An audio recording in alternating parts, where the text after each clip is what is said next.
내가 학점은행제 전문가라면 이 자격증 저 자격증을 취득해서 어떻게 학점 인정을 받을 수 있는지 알겠지만 잘 모르는 상태로 그냥 막 자격증을 취득을 하게 되면 이런 식으로 자격증에 대한 학점 인정을 다 받지 못하고 손해를 보는 경우가 발생합니다.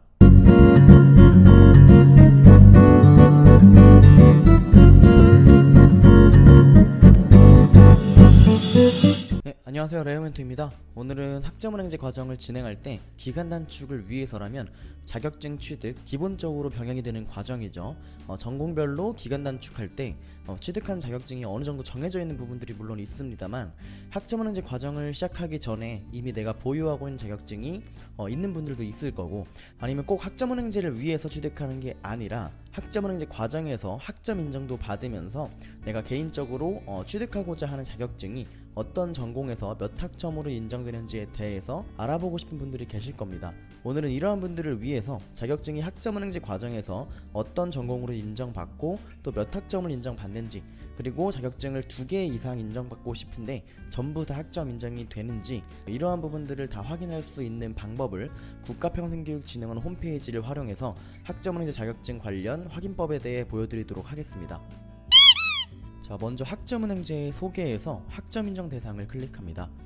그럼 여기 바로 자격이 보이죠? 여기를 들어가면 학점은행제 과정에서 자격증의 어떤 학점 인정 기준들에 대해서 내용이 있는데 오늘 확인할 건 이게 아니기 때문에 먼저 전공별 자격 연계를 클릭하시면 학점은행제의 어떤 전공이든 전공 자격증으로 인정받을 수 있는 자격증을 여기서 다 확인할 수 있습니다.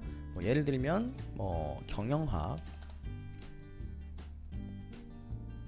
보시면 여기에 있는 자격증들은 전부 다 학점은행제 경영학 전공에서 전공 자격증으로 인정받을 수 있는 자격증들입니다.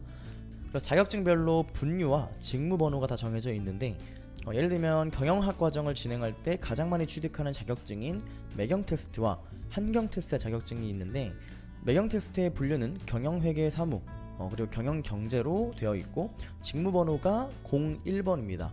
그리고 한경 테스트 같은 경우도 경영회계 사무 그리고 경영경제 그리고 직무번호가 01, 이렇게 분류와 직무번호가 모두 똑같은 경우에는 이 두 자격증을 모두 합격했다고 하더라도 학점 인정을 받을 수가 없습니다. 그래서 이 부분은 국가평생교육진흥원에서 이렇게 직접 확인을 해 보실 수가 있고요. 전공별로 어떤 자격증이 있는지를 확인할 수 있는 방법은 여기를 들어와 주시면 되고, 반대로 이 자격증이 어떤 전공으로 학점 인정을 받는지는 이 자격별 전공 연계에서 확인이 가능합니다. 예를 들면은 정보처리 산업기사 취득일 같은 경우에는 내가 취득했던 날짜나 아니면 취득 예정일인 날로 대략적으로 잡고요. 검색을 누릅니다.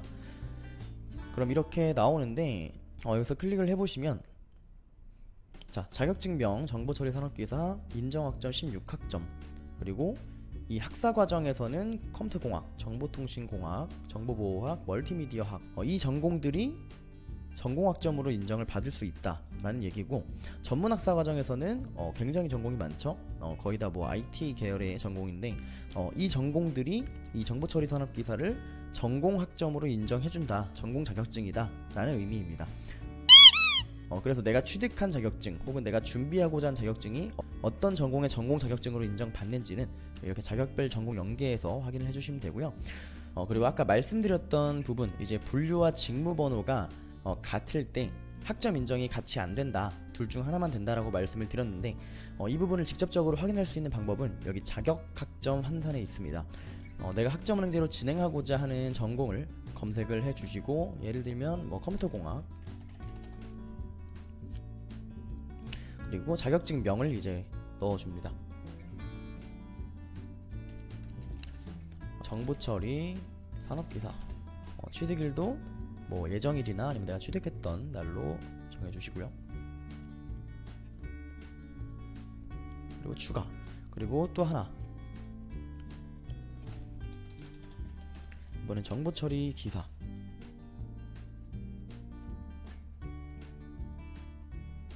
추가하고, 전문학사 과정은 최대 2개, 학사 과정은 최대 3개까지 자격증을 인정받을 수 있기 때문에 컴퓨터공학은 학사니까 하나를 더 임의로 넣어 보겠습니다. 아까 말씀드렸던 텔레마케팅 관리사 자, 이렇게 자격증 3개를 추가했고 내가 컴퓨터공학 전공으로 수업을 진행할 때 이 3개의 자격증을 만약에 취득을 하거나 보유하고 있으면 어떻게 학점 인정이 되는지를 확인을 합니다. 이수학점 계산을 눌러주고요. 자, 그럼 여기 이렇게 나오는데 정보처리 산업기사는 전공으로 16학점을 인정받을 수 있다. 하지만 감산이 됩니다. 16학점이. 왜냐하면 정보처리기사와 직무번호와 이제 분류가 같기 때문에 정보처리기사도 20학점 전공으로 인정을 받는데 여기선 감산이 안 되죠. 얘가 더 높은 학점을 인정받을 수 있기 때문에 알아서 더 낮은 학점의 자격증을 감산을 해준 겁니다. 그리고 텔레마케팅 관리사는 컴퓨터공학 전공 자격증으로 인정받지 않기 때문에 이렇게 일반 선택 학점으로 빠지게 됩니다. 그래서 최종적으로 인정 학점은 정보처리 산업기사는 없고요.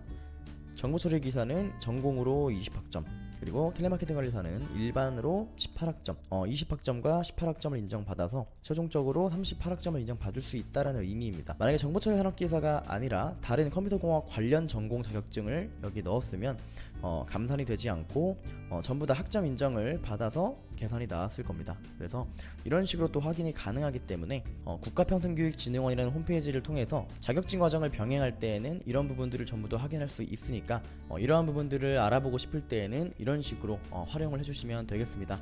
오늘 준비한 영상 내용은 여기까지고요. 추가적으로 궁금한 점이 있으신 분들은 댓글 남겨주시거나 제가 고정 답변에 남겨놓은 내용을 확인하셔서 문의를 해주시면 되겠습니다.